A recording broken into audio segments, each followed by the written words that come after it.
Dr. Mike Rush, welcome to the Dark Night of the Soul Unwrapped.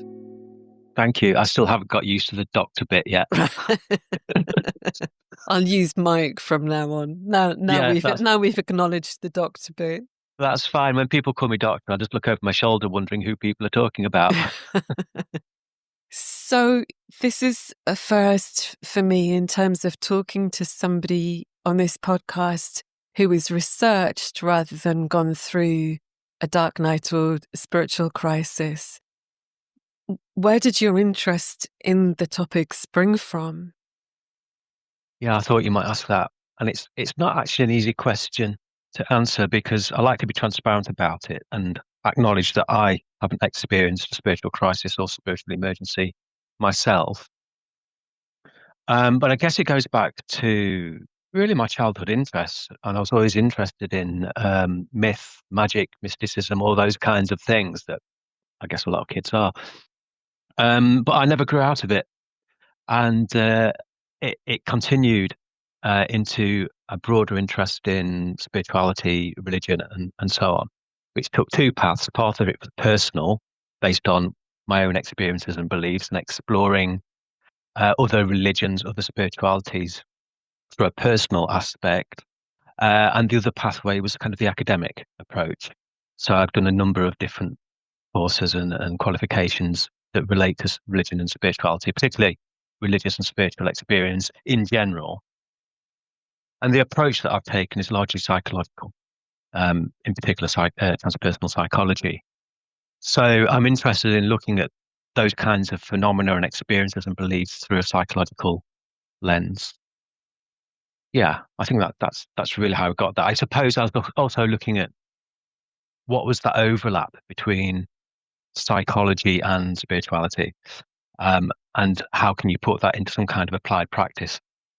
What use is it rather than just an academic exercise? What actual use can you make of it? And that's when I came across about 10 years ago the concept of spiritual crisis, spiritual emergency, dark night of the soul, Kundalini awakening, and of course the spiritual crisis network, which I then joined. Thank you. Yes, I'll add a link to the Spiritual Crisis Network in the show notes so that people can find their way to you.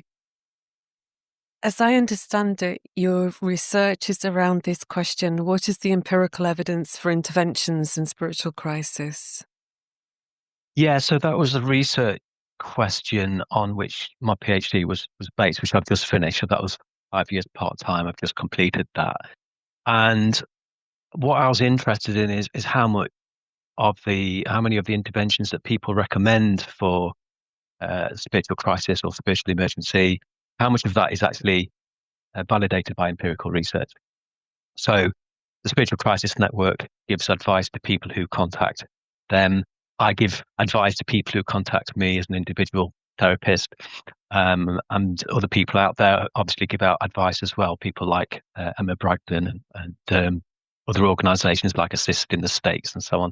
There's quite a few of these people and organisations supporting people going through spiritual crisis, but actually very little in the terms of research into what interventions are actually effective, safe, work for spiritual emergency. So that was really the question that drove my research.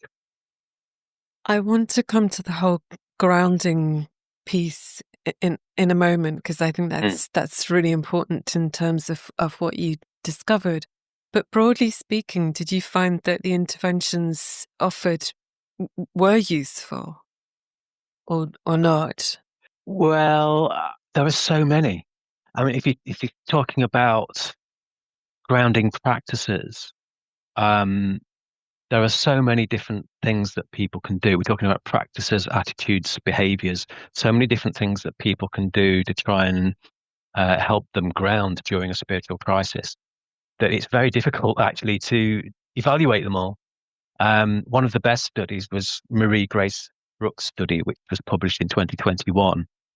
And she got 4 well-known therapists, spiritual emergency therapists, to list 84 different practices, and then got, I think it was 200 or so experiences to rate those practices. And that study was published in 2021, and is the best bit of evidence for those practices that we've got so far. I asked similar questions as part of my research, and uh, that that data is not yet published, but I'm hoping to do that soon. My own research actually focused on the spiritual crisis network itself and evaluated whether that was effective for people who contacted it. Another way you could approach it is to say, well, are there any particular forms of therapy that are, are appropriate for spiritual crisis? But again, I'm not really aware of any studies. I didn't find any which had evaluated particular types of therapy in relation to spiritual crisis. So there's not much research out there, but there's so many different things that could potentially help. Um, some of the research studies do give recommendations for practice, and so there is some support for things like spending time in nature, for example, and connection with communities and peer support and so on. So there is some evidence for that. And if you go outside of spiritual crisis, then there's quite a lot of evidence for these things. Yes, right. I mean, one of the things that I know, had I been given a great big long list of 84 possible practices when I was right in it, would have been completely overwhelming, number Mm, one. And mm, number two, there was something for me about finding that the the very frantic attempts to try and find something that would stop it from happening was in itself a part of what was driving the crisis. mm, And when I gave up the idea of trying to find something that would so-called heal it, that in itself was really healing. And I was then able to be with myself in a very different sort of way than I was when I was desperately trying to hold on to or find some sort of practice. And that's why I liked your list of 9 items that you associated with grounding in a wider way, not mm. simply, like you said, there's lots of grounding practices, but things like, so number one is a connection to self, world, and others. Yeah, yeah. So first of all, in terms of all these different grounding practices, I would encourage people to look at those and try them, but it's very much a question of what works for the individual. So there's what works for one person won't necessarily work for someone else. What works for one person at one particular time may then stop working at a later date. Yeah, So it is very much trial and error. Um, another thing that people in my research said, well, it's not so much about stopping the experiences. We're not talking about symptoms to get rid of.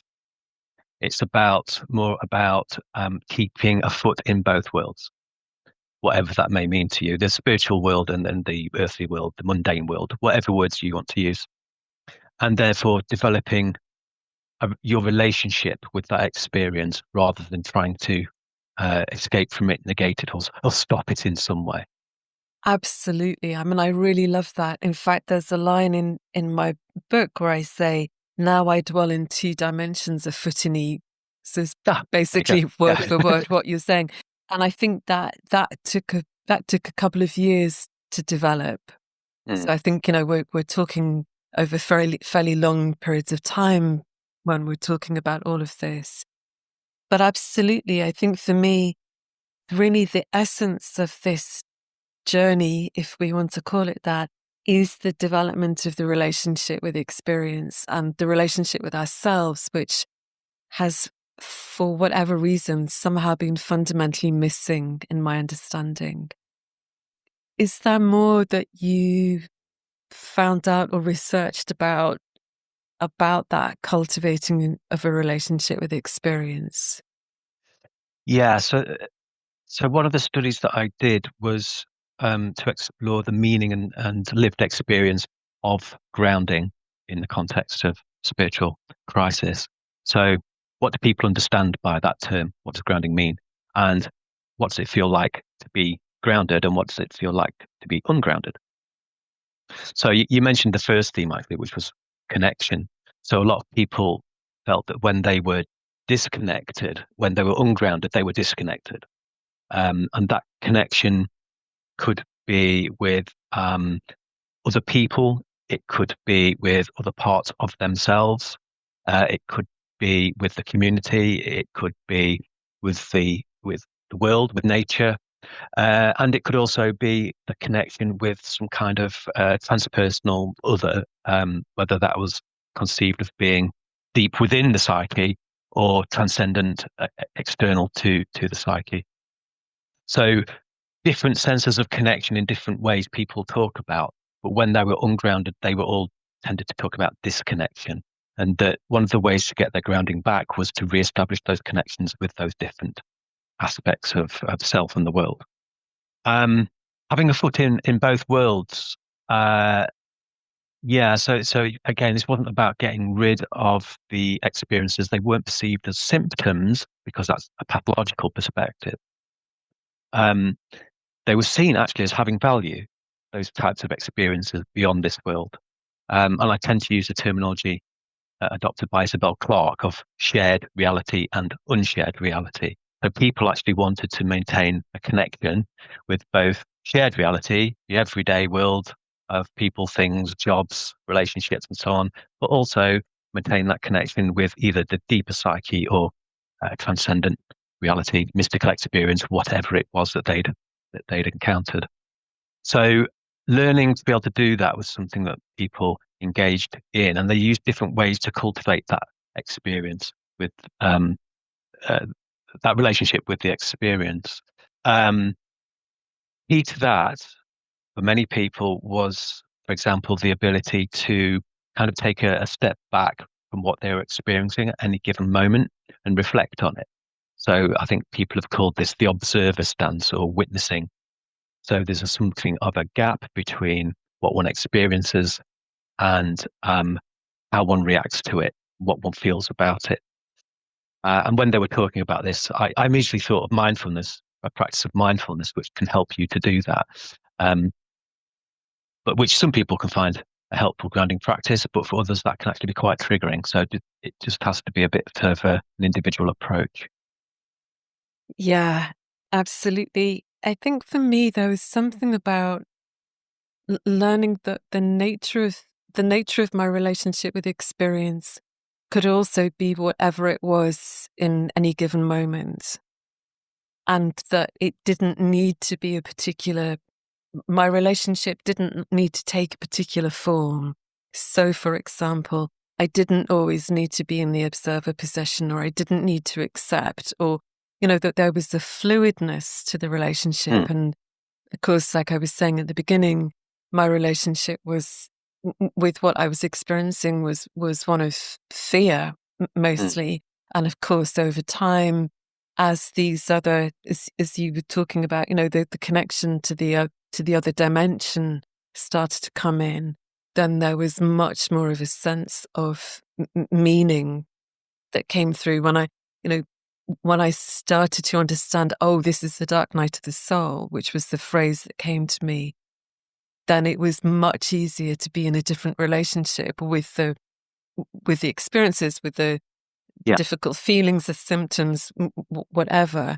And over time, of course, that my relationship to experiences continued to deepen. I think for me, there's something about the times when actually taking a step back is really useful. So there's a breath in, as it were, a slight movement back, a sense of having some time and space to give to things. Mm, And also those times where actually it was the being in it that really made the difference. That there was a movement right into the experience and through, and the discovery of something really precious within it, mhm, that if I'd been trying to hold myself out of it, I would never have got to. mm, So I think there's something about the way that then there would be often a bodily shift when there was a movement right into the experience, that I would start off ungrounded, go into the somatic embodied experience of whatever the experience was, mm, and follow that without any ideas of how I should be doing that. And then through that, there would be a much deeper sense of grounding. And I think in my understanding, there's something in that to do with coming into the realness of what's actually already there, but that we've been disconnected from in some way. Mm. So that experience might be, for example, a moment in childhood that has never been fully felt, or whatever it is. But there's Mhm. a discovering in that going in, which feels really important, and which often then came back round to what we were saying about connecting with the wider transpersonal dimension. That would often be where I had a sense of connection with what usually came to me as the you. You said the transpersonal other. I would just find myself using the word you rather than, anything else. And so I think there's something for me about the ways that all of these parts then weave together. And there's a out of disconnection and ungroundedness, that can then be a coming into connection and groundedness. Yeah, absolutely. I mean, and by the way, you're the expert here. You're the person, or one of the people that has actually experienced it, whereas I haven't. So I'm taking very much an outsider perspective on it, just to emphasize that.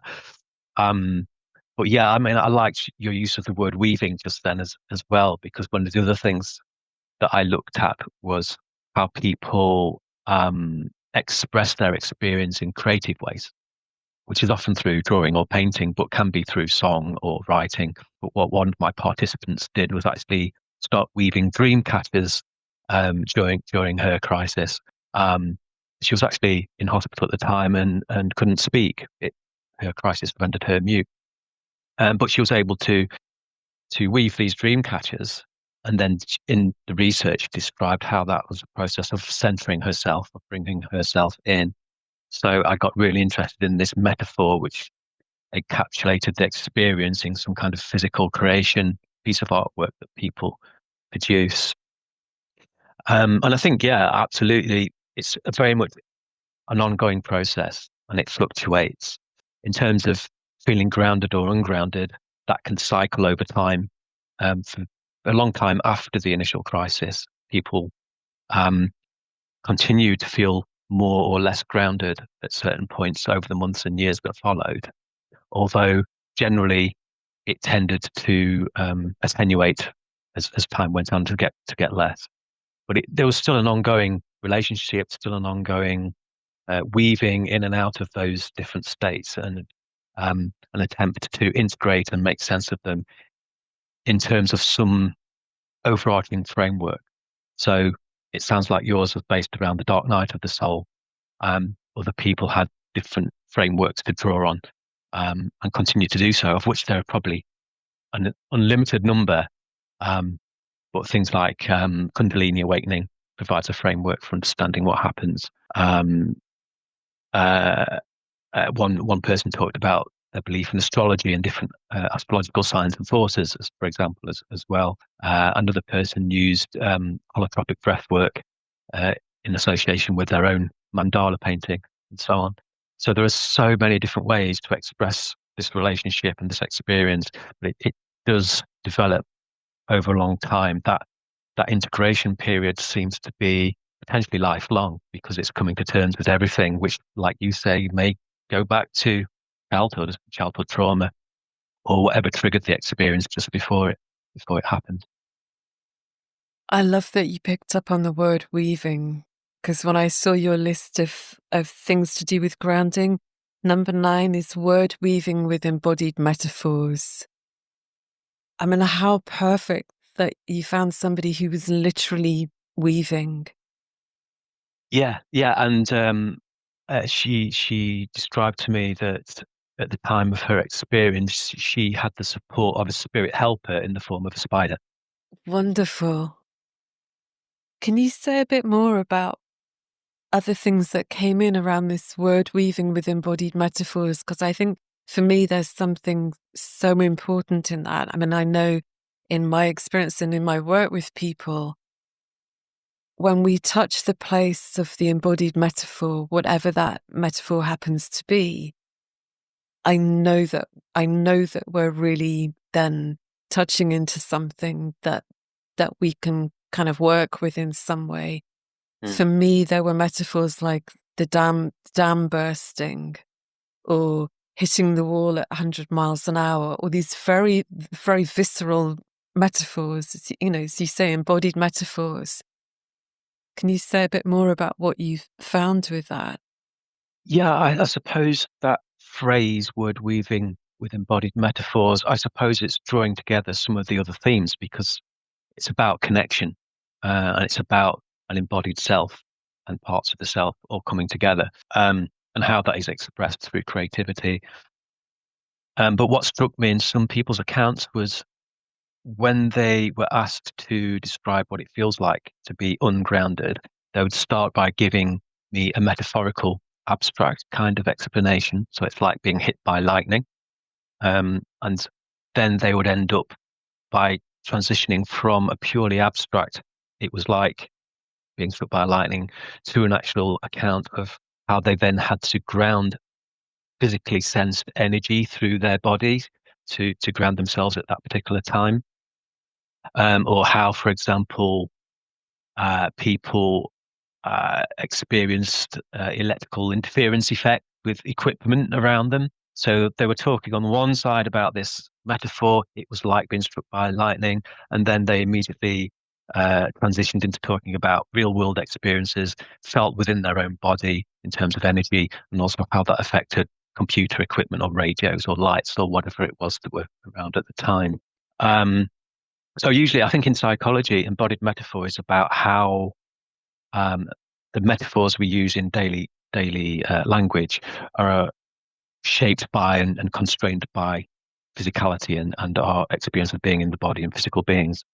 But in my sense of the term, I'm actually seeing it as more of a two-way process. So how those experiences and understandings can actually become physical experience and connect with physical world, if that makes sense. Yeah, it really makes sense. I mean, throughout my dark night and since, words were my thing.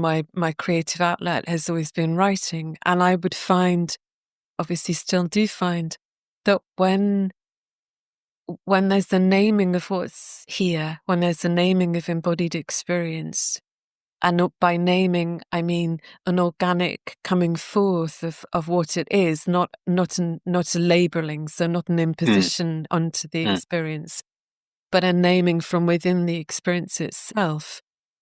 It then The way is then open for the feeling to really be felt. mm. Until there's that sense of, oh, that's what this is. When the Yeah, word drops in, as it were. So I totally get the two-way relationship of that. And I think that's certainly something that's very important in my own ongoing process and my work with people. And I find that often, even though something might have been labeled, or even some diagnostic labels, when we actually get to the words that feel right in that embodied way, it's a whole other relationship that then can start to happen with that particular part or feeling yeah, or layer, whatever it is. yeah. And that's what I think for me is when that recognition happens, when there's that aha, that's what it is, and you name it, that's when the meaning comes into play. It's meaning for that individual rather than which resonates for that individual rather than being imposed from externally like a diagnostic label. Um, but of course, that meaning, that name that people give to their experiences could be vastly different across different people. That they all have different meanings, different labels, different names that they give to that. So it could be spiritual crisis, it could be spiritual emergency, it could be dark night of the soul, Kundalini awakening, shamanic crisis, and so on and so on and so on. Um, I guess that's a very sort of unique and individual thing that people can really discover for themselves. But I guess a lot of it is also determined by people's cultures and upbringing and ancestry and so on. Yeah, absolutely. I mean, my sense of it that whatever our cultural framework is, acts as something of a lens in this. I mean, I Mm, I would find that there were biblical references coming to me just spontaneously, and I hadn't. I mean, I grew up going to Sunday school, but I hadn't had any sort of real interest in the church since I left home at 18. But it was clear to me that they were coming because they were the cultural reference point through which the light of this experience could refract, so to speak. And that if my cultural reference points were different, then that would be happening differently. I think, again, what was so interesting in those moments was that they were embodied insights. So this is not, these weren't sort of bits of intellect coming in, but much more of a sense of like, oh, that's what that meant. Again, more of the naming of something, whatever it was in that on that day. Yeah. So that eureka moment. Yeah. Yeah. Yeah. It would be good to talk a bit more about embodiedness, and obviously that's an enormous subject. Number 3 on your list was a centered, balanced, and embodied self, and I think it goes without saying that, of course, it's good to be centered and balanced whenever we can be, and that obviously during the course of this experience, as you said, there are long periods of time when we're anything but.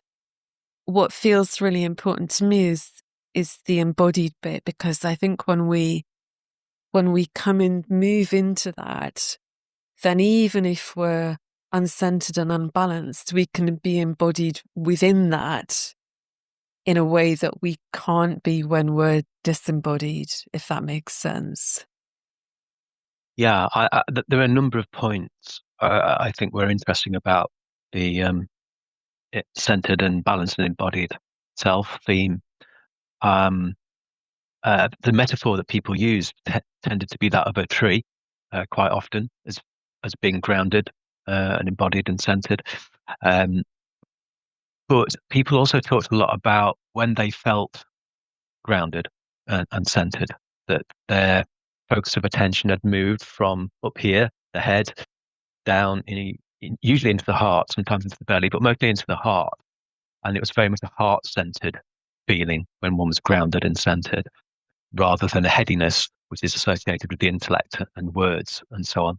And one or two people actually suggested that many people in society actually might go about their daily lives in very ungrounded states because they spend all of their time up in their head, in their thoughts, thinking about the future, what they're going to have for dinner and so on, or whatever it might be. I know I do. This is true of me. So actually, that could be seen as a form of ungroundedness, even if you're not needing any support for it, or it's not apparently causing any problems in your life. So bringing that center of awareness down into sort of the heart area was something that people talked about a lot as part of that embodied and grounded, centered process and state. As I understand it, that dropping down into the body, or in fact, often even it can feel like it's the other way, the eruption from below of everything that's not previously been felt, I think is really central to the whole spiritual emergency experience. And I can totally relate to being in my intellect, because that's where I was for quite long periods of time. And of course, I totally understand that. I think it's a miracle that we have all these ways to hold ourselves before we're able to feel in that way. That I'm really grateful that I could go to my head and that my head would do all that it did.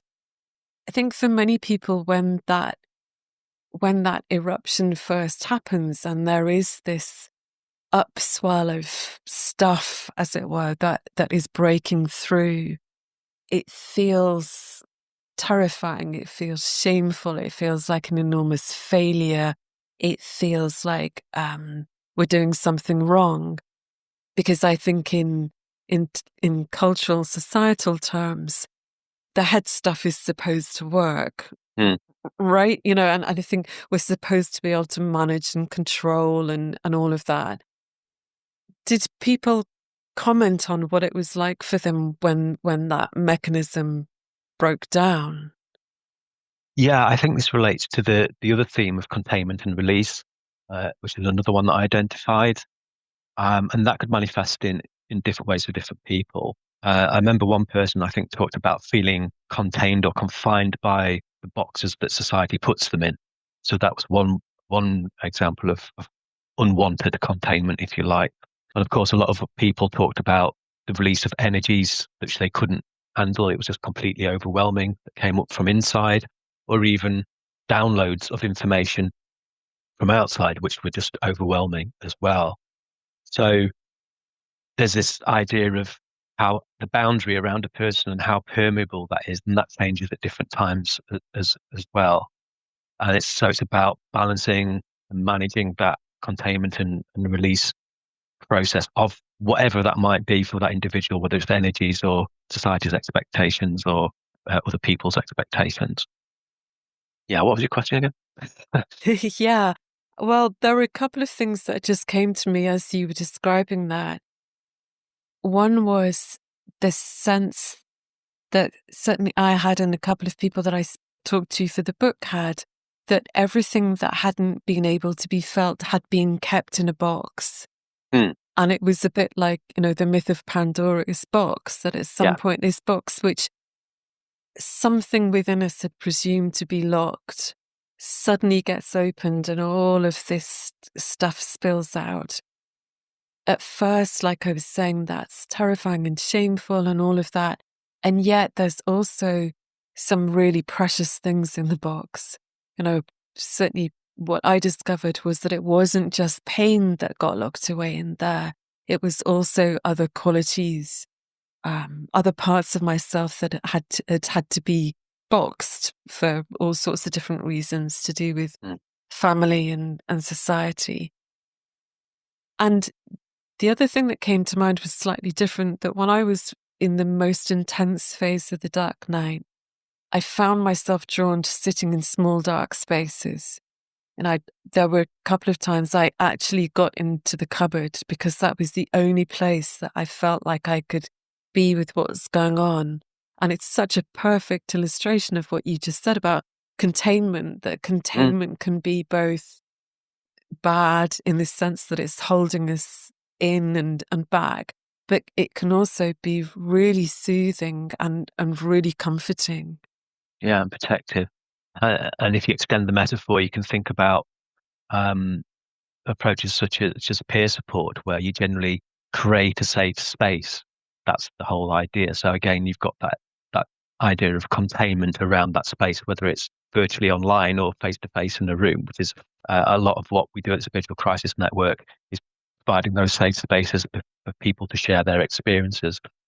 So that's a way you can actually apply the containment and release idea theme to working with people as well.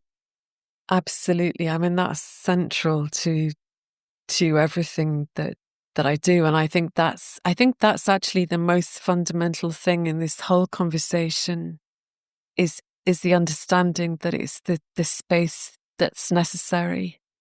I think for me, one of the things that's happened since what I think of as the end of the beginning of the dark night, the end of the intense years, is that there's been a gradual building of that sense of space that is now with me in a sense, that I can be in that space. That space has made itself known more and more deeply and has become more unconditional, more loving over time. That there's a real kindness that starts to come into that space, which of course is just not possible to do on your own in the early years. I think that's why groups like yours and mine are so valuable, that we can be that space when that space isn't accessible in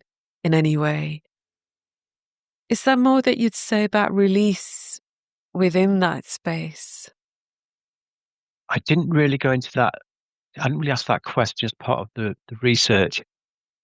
But I suppose I'm thinking more about how we run our peer support groups, which it might be helpful for people to know that they are online or in person, face to face meetings where people can share their experiences in a safe space, which is non-judgmental and with people who can relate to those experiences and who are open-minded enough about all the different ways that those experiences can be understood.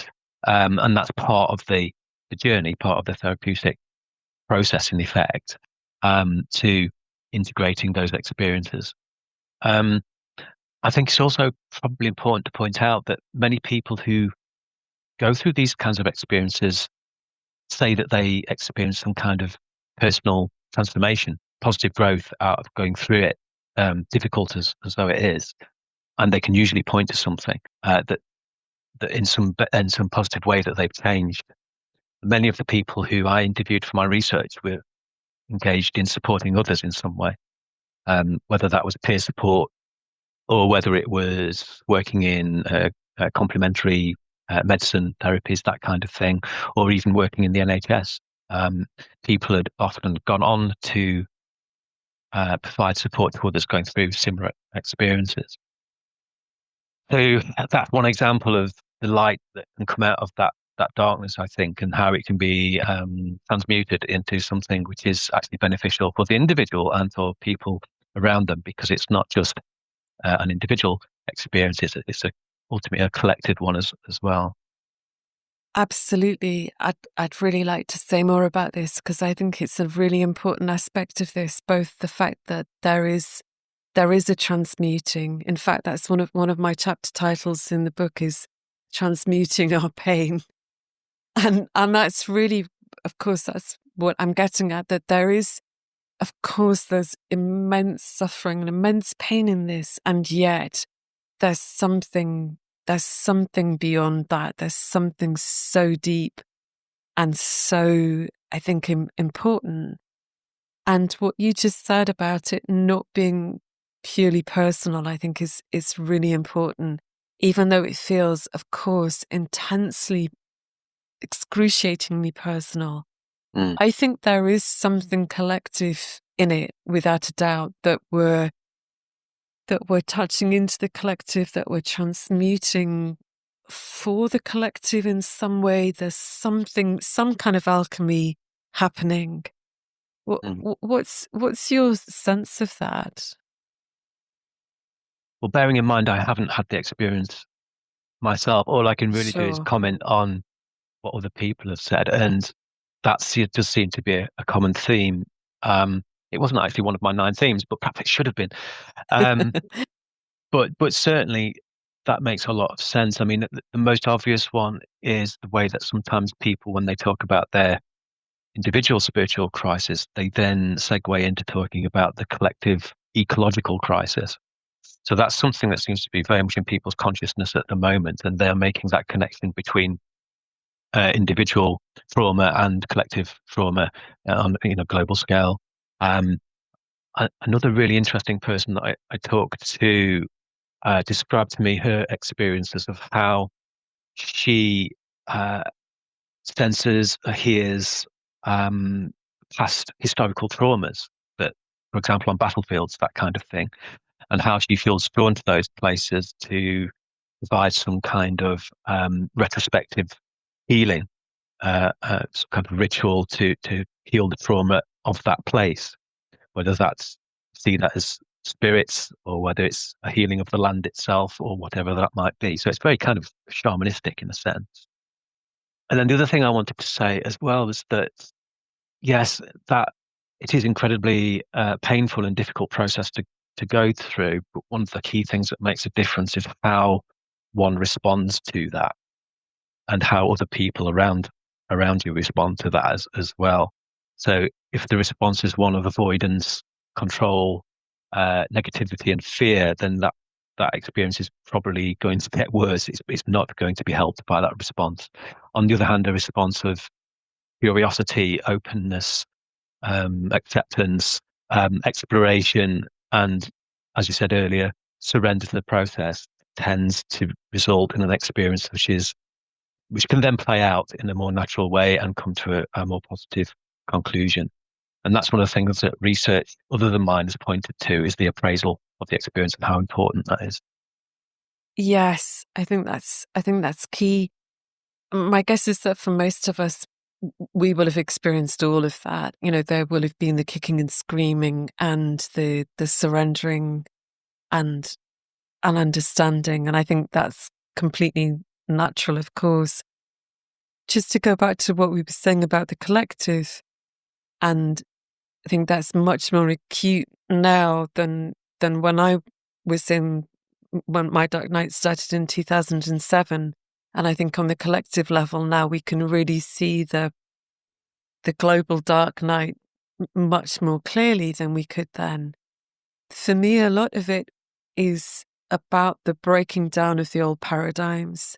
So the old power structures, the old encrusted, sort of calcified structures, both personally and collectively, are breaking down. And there's bound to be pain in that, of course. And I think there's often some kind of relief in there too, because it takes so much energy to hold these things up. And I think somewhere in us, we know that's not what we're made for. You know, we know somehow that there's something else, there's something more meaningful, there's something beyond all of that. Mm, And I suspect that people who are writing it now are having a subtly different kind of experience than, say, the one I had, because of where we are collectively now. And I think, you know, it's so interesting to me that in this experience, I know many people whose other world skills have come online as a result of going through this experience. So, like the person you were just saying, who is transmuting intergenerational trauma. I know many people who, you know, came into this as scientists and emerged as something very different in addition to being scientists. And in some ways, vice versa. You know, I think for me, one of the aspects of being grounded, becoming more grounded than I had been before, was actually getting much more in touch with the sort of physical matter of the world. So I think wherever we need to move to individually, there's a movement in that direction. I don't think it's simply a matter of saying, oh, we kind of move from the more earthly plane into the more spiritual plane at all. I think it's much more of a kind of collapse of that duality in some sense, a collapse of that mm, division between matter and spirit, or mind and body, mm, and seeing the flow, that again, back to weaving, the weaving between them, mm, and not really favoring one or the other in that mm. sense. Yeah, yeah, I think that's really interesting, and that's now that I've finished my research, that's something that I want to really focus on.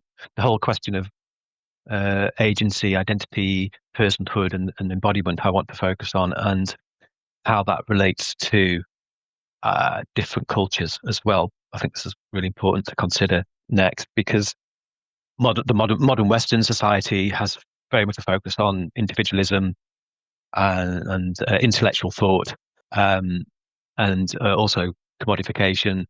These are all things that are quite peculiar, I think, to modern Western society and are different to uh, societies which may have existed in the past or even around the globe today, would take a less individualized approach and more of a collective community type of approach to their worldviews. So there is a tension there, I think, and a temptation to those dualisms, which can perhaps be softened. I'm not sure we want to get rid of it altogether, but softened with more something of a less dualistic approach. And this is why I'm interested in ideas like animism, which has less of a distinction between uh, what's natural and what's not. We sometimes see ourselves as not part of the natural world, and of course we are. Um, but that extends and has implications well beyond that.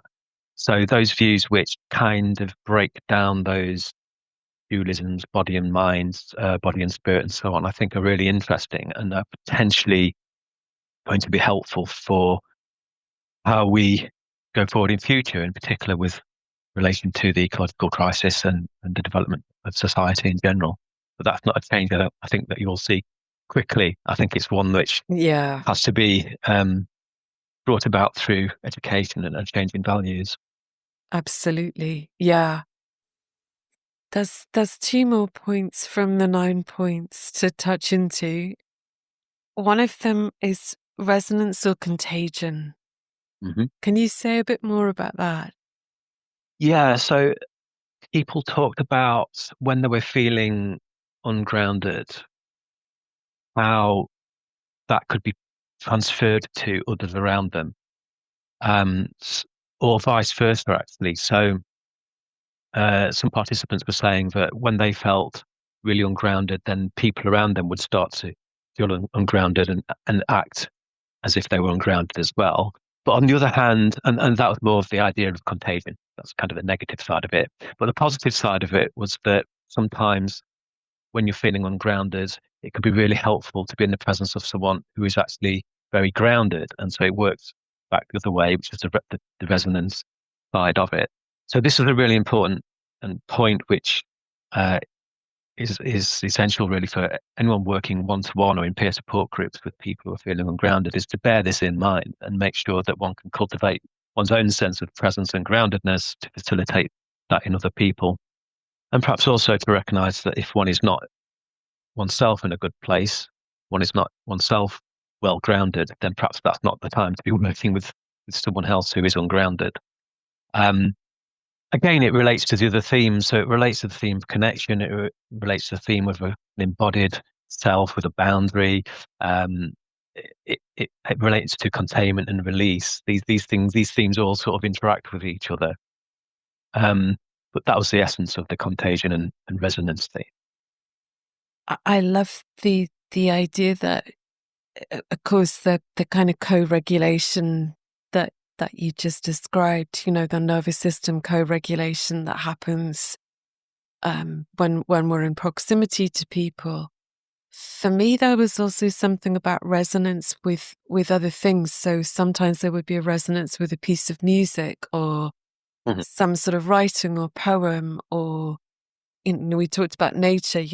Finding that sense of resonance with those things. And I love this phrase, resonance or contagion. I think it's a great way to put it. The things that felt grounding in all sorts of different ways, and then the things that felt ungrounding, which for me often was scrolling, for example, would be really ungrounding, or you know actually starting to feel into what feels okay just now and what doesn't, Mm. and who feels okay just now and who doesn't. I think that's really important, and I think there's something about having permission to do that, having a sense of it is okay to actually discern in that way. That's exactly the word I was just going to say myself. I think there's an important skill to learn is that discernment about what one feels is right or wrong for oneself at that particular time, and who one should speak to, and how much one should say to someone else at any particular time as well. There very much seems to be a skill of discernment about that. And the other skill I think is intuition and just following one's intuition about what is right or wrong at any given time. Um, I think these can perhaps be difficult skills to learn for most of us, but it's difficult when one is in the midst of a crisis and one is just looking for someone or something to help, to turn it off, to fix it. Um, but unfortunately, it doesn't work like that. You can't just take a pill or flip a switch to stop this. It's a process that has to carry its way through. Completely. And that sense of following, I think, when we do start to follow that our intuition, our instinct, that natural movement that wants to happen. At first, in my experience, that felt like quite crazy or a bit weird, and I would just do it privately. But after a while, I came to see that was what needed to happen. That was really the thing that was reliable. And so if I could be in spaces with other people where that could happen, all good. And if I couldn't be, then I would do my best to stay away from them. But I think that's really key, that there is something in us that knows how to navigate this. It just doesn't look or feel or sense how we think it would often. Mm, And it's mm, often things that are quite contrary to what other people might be saying. mm. But that is, it takes a long while. I totally agree. It takes a long while to start to trust that, but it is trustable. And I think there is something about trusting this process that does then, once some kind of trust starts to come in, and it doesn't have to be complete and it doesn't have to be all the time, but that does start to make it easier. Yeah, yeah.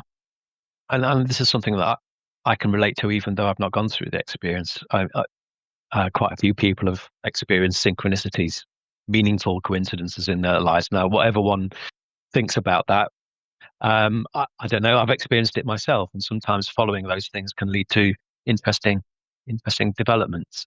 Um, so that's just an example for myself. But I think we probably ought to also say that um, this has all got to be balanced against safety and keeping oneself physically safe as well as mentally and spiritually safe as well. So there are times when the only recourse sometimes people have got is the mental health services, and in the UK, the NHS and hospitals and so on, because there's just a sad lack of any safe spaces for people to go and ride out the process without medication and so on. Thank you. I really appreciate you bringing that up. Yes, absolutely. Safety is paramount. And I think what's important to add to the important things you just said is that there is no right way of doing this. For some people that will involve medication, and that's completely fine. Mm, Whatever it takes to get through yeah, um, is what's needed, and that's going to look different for everybody, right? yeah. But yes, absolutely. I think it's really important to do all we can to make sure that we're ultimately okay. The last thing on your list, which I was so pleased to see on your list, was a sense of humour. Oh yeah, yeah. So yeah, so quite a few of the people I interviewed spoke about how taking themselves and their situation less seriously was actually helpful. Not being flippant about it or dismissive, but taking it in a light-hearted sense. Um, I remember one participant told me how he walked into his kitchen and I can't remember what he saw. I think it was like some sort of object hovering in the corner of his kitchen, which he knew wasn't really there or it wasn't in the physical world. And he sort of looked at it and thought, okay, I'll come see if it's there later. So he went and watched some TV in the living room and then walked back later into the kitchen to check if it was there and it had gone. So, um, uh, and a lot of this kind of humor also came out in the interviews. So just about in every interview, at some point, people were talking about their experiences, many of which were distressing at the time. Um, and when talking about it in the interviews, they could actually have a bit of a laugh about it, and that partly that is perhaps just to relieve the anxiety and the tension around talking about that kind of traumatic experience. But partly, I think it's about having that more relaxed approach and taking things slightly less seriously, if that makes sense. It makes complete sense. When I was interviewing people for the Dark Night of the Soul book, it was the same thing. Every single conversation, we ended up laughing. And I think there's something in there about the fact that, of course, at the time, it couldn't be further from funny when we're right in it. But I think there's something about the way that our understanding changes over time. And actually, I think there is something funny in it. I can remember I was in my own processing, or whatever we want to call that, and I suddenly saw an image of the Greek masks, the comedy and tragedy. Hmm. And something came in that said, well, you've been really loyal to tragedy, but like, how about we try comedy? I suddenly saw there'd been I'd been totally skewed towards the mask of tragedy, missing the other half of life, as it were. So yeah, I totally get that, and I like I say, I'm just so pleased that that was included, because I think there is something so important in not. Of course, this is profound stuff, and yet there's something of that levity that can break through. And actually, I experienced that spontaneously myself, and a number of times of just suddenly cracking up, finding the whole thing hysterically funny for whatever reason it was in the moment. Mm. Um, Yeah. and sometimes often that would come with a perceptual shift out of the kind of, oh God, there's me and all this stuff, and it's all entangled and it's all really difficult. It was almost like having a kind of, I don't know, a God's eye view or something, Mm. different perspective that from which, all the same thing was seen in a different light. And those moments are so important, I think, and so helpful. I can remember being with a friend actually one day, and I was sort of through the worst of it for sure, but you know, we were deep in my stuff, and something just came in, and I was laughing so much that I couldn't get the words out for a few moments. It was something like, I thought it all mattered. And in the moment, that sort of spell had been broken. And I was, when you're laughing so much, you're crying, right in that. And I think that, yeah, just sort of breaks the spell of things. So yeah, like I say, I'm so glad that you included that, because I think humor is really grounding, Yeah. right? Yeah. Yeah. And we quite often have moments of humor in the peer support groups. It's not all tears and woe and sadness and grief and woe. I mean, it can get very deep at times. It can get very heady and intellectual at times, and it can be quite triggering at times. But we also use humor spontaneously. It just arises, and it's not Yeah, just a way of diffusing the tension. I think it's much more than that. I think it is that healing power, as they say, of laughter, isn't it? definitely. Mike, thank you so much. This has been so interesting. Is there anything it feels like we've missed, and anything else that you'd like to share? Just thinking back over the research that I've done, because I think we've covered pretty much most of it actually in just this short chat. Um, no, I don't think there's anything else to share. I am working towards a publication now of the research studies. So there's the evaluation of the spiritual crisis network, which has just been accepted for publication. So the grounding study, which we've mostly been talking about, which I will submit for publication soon. And the third piece was a case study with an experiencer um, that I analysed using the hero's journey as a framework to understand that. So again, that's something that I'm working with him to co-produce a publication. So those things will be coming out, and I'll let you know when they publish. Yeah, that's great. Once they're published, I can add the publication links to the show notes. Thank you again, Mike. It's been a real pleasure. Thank you for the opportunity.